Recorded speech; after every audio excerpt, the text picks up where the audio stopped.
আসসালামু আলাইকুম রহমতুল্লাহি ওয়া বারাকাতুহু। সবাই কেমন আছেন? আশা করি ভালো আছেন। আমি সৌদি থেকে বলতেছি। তো যারা সৌদি আরব এখন আসার জন্য পরিকল্পনা করতেছেন, তাদের জন্য এই ভিডিওটা। তো বর্তমানে আপনি যদি সৌদি আরব আসতে চান, কি ফ্রি ভিসা আসবেন নাকি কোম্পানি ভিসা আসবেন? তো যারা ফ্রি ভিসা আসার চিন্তাধারা করতেছেন, তার জন্য এই ভিডিওটা। ভাই, আপনার যদি সৌদি আরব আসার চিন্তাধারা থাকে, তাহলে আপনি কিছু না কিছু কাজ শিখে আসেন সৌদি আরব। যারা কোনো ধরনের কাজ শিখে আসে না সৌদি আরব, এরা সবসময় বসে থাকা লাগে। সৌদি আরবের জন্য কাজ নাই, টোটালি কাজ নাই বললে চলে।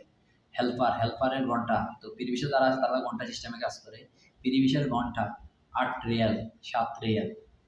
তো আপনি ২২০০ টাকা, ২০০০ টাকা, ১৮০০ টাকা এরকম। তো আপনি কফিল পয়দা দিবেন, নাকি আপনি দেশে পাঠাবেন, নাকি আপনি এখানে থাকেন দিন, এখানে রুম ভাড়া দিবেন, নাকি খানা খরচ দিবেন?